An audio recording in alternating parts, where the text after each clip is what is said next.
കാവിക്ക് പകരം ഇനി മഞ്ഞ വസ്ത്രം. സ്മാർട്ട് ഫോണിനും നിരോധനം. രാമക്ഷേത്രത്തിലെ പൂജാരിമാർക്ക് പുതിയ മാറ്റങ്ങൾ.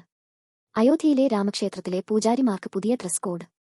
മഞ്ഞ നിറത്തിലുള്ള പുതിയ വസ്ത്രങ്ങളിൽ ആയിരിക്കും ഇനി പൂജാരിമാർ എത്തുക. പരമ്പരാഗത കാവി വസ്ത്രത്തിനു പകരം കടും മഞ്ഞ നിറത്തിലുള്ള ശിരോവസ്ത്രവും ധോത്തിയും കുർത്തയുമാണ് പൂജാരിമാർ ധരിക്കേണ്ടത്. ക്ഷേത്രത്തിന്റെ നടത്തിപ്പിന്റെ ചുമതല വഹിക്കുന്ന ശ്രീരാം ജന്മഭൂമി തീർത്ഥ് ക്ഷേത്രയാണ് പുതിയ നടപടിക്രമങ്ങൾ പ്രഖ്യാപിച്ചത്.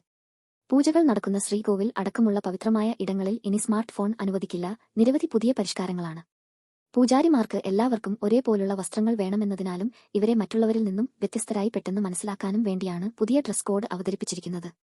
മുഖ്യ പൂജാരി, 4 മുഖ്യ സഹപൂജാരിമാർ, 20 സഹപൂജാരിമാർ എന്നിവർ മഞ്ഞ നിറത്തിലുള്ള ശിരോവസ്ത്രവും ഫുൾ സ്ലീവ് കുർത്തയും ധോത്തിയുമാണ് ധരിക്കേണ്ടത്.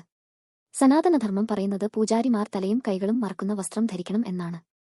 പുതിയ ഡ്രസ് കോഡ് നിശ്ചയിച്ചിരിക്കുന്നത് ഇത് പ്രകാരമാണെന്നും രാമക്ഷേത്രത്തിലെ മുഖ്യപൂജാരിമാരിൽ ഒരാളായ സന്തോഷ് കുമാർ പറഞ്ഞു. ക്ഷേത്രത്തിലെ ഗർഭഗൃഹ പരിസരത്ത് സ്മാർട്ട് ഫോൺ കൊണ്ടുവരുന്നതിനും ട്രസ്റ്റ് നിരോധനം ഏർപ്പെടുത്തിയിട്ടുണ്ട്.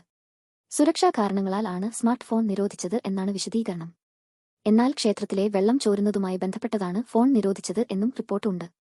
ഇത്തവണ മൺസൂണിലെ കനത്ത മഴയ്ക്ക് ശേഷം രാമക്ഷേത്രത്തിലെ ഗൃഹയിൽ വെള്ളം ചോരുന്നതായി ക്ഷേത്രത്തിലെ പ്രധാന പൂജാരി ആചാര്യ സത്യേന്ദ്രദാസ് അറിയിച്ചിരുന്നു.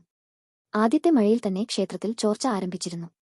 രാംലല്ല വിഗ്രഹം വച്ചിടത്തും അതിന്റെ പരിസരത്തും ആണ് ചോർച്ച ഉണ്ടായത്. ക്ഷേത്രത്തിനകത്ത് പാത്രത്തിൽ വെള്ളം വെച്ചു പിടിക്കേണ്ട അവസ്ഥയും വന്നിരുന്നു എന്ന് അദ്ദേഹം വാർത്താക്കുറിപ്പിൽ പറഞ്ഞു.